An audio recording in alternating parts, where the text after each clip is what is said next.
Évangile de Jésus-Christ selon saint Luc. En ces jours-là, Marie se mit en route et se rendit avec empressement vers la région montagneuse, dans une ville de Judée. Elle entra dans la maison de Zacharie et salua Élisabeth. Or, quand Élisabeth entendit la salutation de Marie, l'enfant tressaillit en elle. Alors, Élisabeth fut remplie d'Esprit Saint et s'écria d'une voix forte : « Tu es bénie entre toutes les femmes, et le fruit de tes entrailles est béni. D'où m'est-il donné que la mère de mon Seigneur vienne jusqu'à moi ?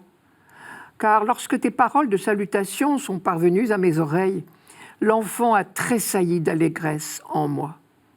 Heureuse celle qui a cru à l'accomplissement des paroles qui lui furent dites de la part du Seigneur. » Marie dit alors : « Mon âme exalte le Seigneur, exulte mon esprit en Dieu mon Sauveur.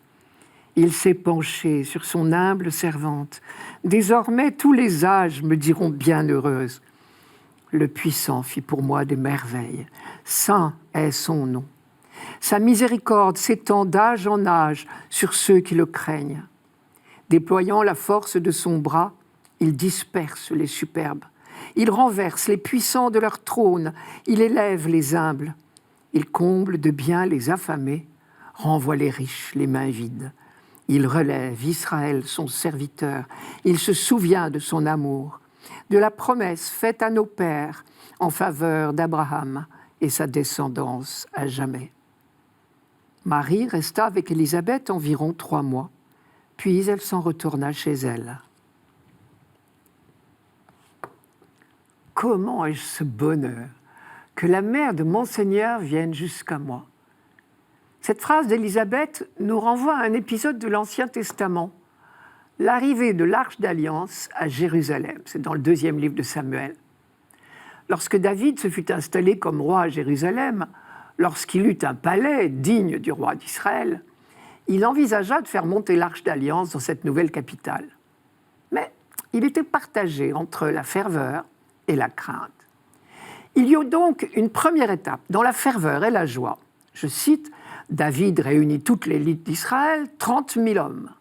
David se mit en route et partit, lui et tout le peuple qui était avec lui, pour faire monter l'Arche de Dieu, sur laquelle a été prononcé un nom, le nom du Seigneur, le Tout-Puissant, siégeant sur les chérubins. On chargea l'Arche de Dieu sur un chariot neuf. David et toute la maison d'Israël s'ébattaient devant le Seigneur au son de tous les instruments, des cithars, des harpes, des tambourins, des sistres et des cymbales. Mais là, se produisit un incident qui rappela à David qu'on ne met pas impunément la main sur Dieu.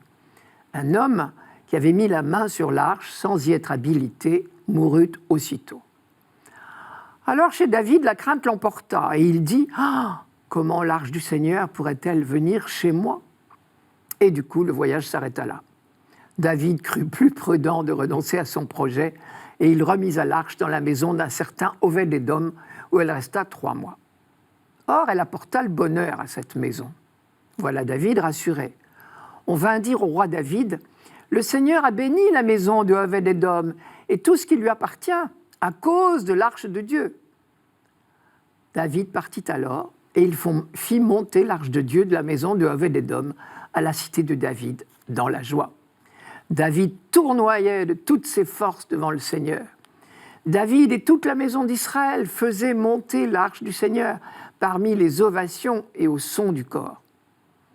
On peut penser que Luc a été heureux d'accumuler dans le récit de la visitation des détails qui rappellent ce récit de la montée de l'arche à Jérusalem.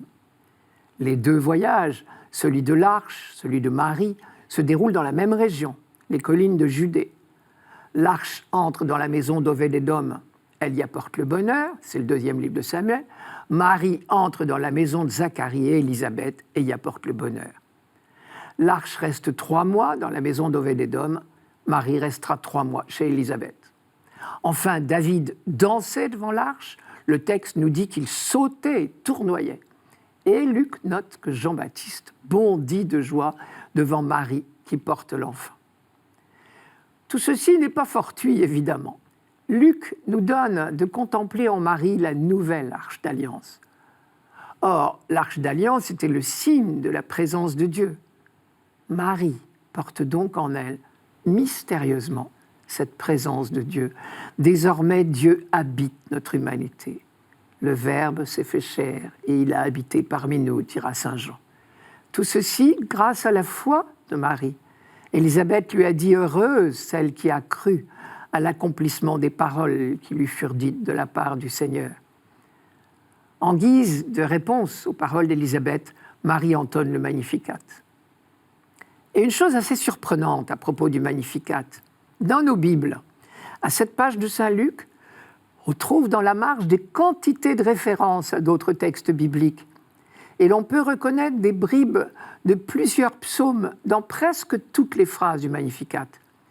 Ce qui veut dire que Marie n'a pas inventé les mots de sa prière.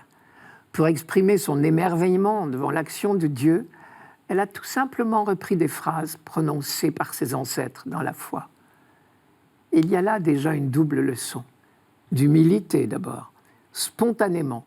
Pourtant mise devant une situation d'exception, Marie reprend tout simplement les expressions de la prière de son peuple. De sens communautaire ensuite, on dirait aujourd'hui de sens de l'Église, car aucune des citations bibliques reprises dans le Magnificat n'a un caractère individualiste. Elle concerne toujours le peuple tout entier. C'est l'une des grandes caractéristiques de la prière juive et maintenant de la prière chrétienne. Le croyant n'oublie jamais qu'il fait partie d'un peuple et que toute vocation, loin de le mettre à l'écart, le met au service de ce peuple.